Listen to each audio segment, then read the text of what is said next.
দেশব্যাপী কোটা বিরোধী আন্দোলনের কারণে স্থবির হয়ে পড়েছে সবকিছু।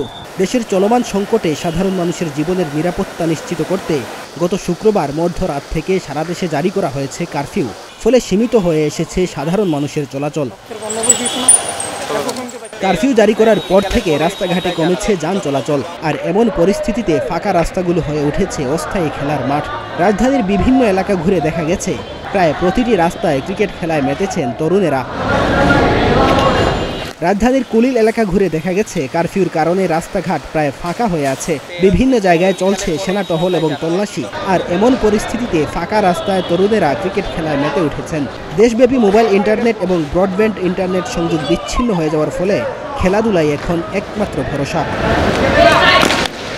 এদিকে গত কয়েকদিন ধরে কোটা বিরোধী আন্দোলন করে আসছিলেন শিক্ষার্থীরা। তবে সেই আন্দোলন প্রকট আকার ধারণ করে গত সপ্তাহে রবিবার রাতেই ঢাকা বিশ্ববিদ্যালয় ক্যাম্পাসে মিছিল করেন সাধারণ শিক্ষার্থীরা। এরপর সেই আন্দোলন সারা দেশে ছড়িয়ে পড়লে জরুরি অবস্থা জারি করে সরকার। আন্দোলনকারী শিক্ষার্থীদের দাবির মুখে হাইকোর্টের রায়ে চলমান কোটা বাতিল করে দেওয়া হয় এবং গত রবিবারের রায়ে জানানো হয় নবম থেকে 20তম গ্রেড পর্যন্ত 93% মেধাবী কোটা থাকবে। পরবর্তীতে আজ এই রায়ের ওপর প্রজ্ঞাপন জারি করে সরকার। ডেস্ক রিপোর্ট, প্রতিদিনের বাংলাদেশ।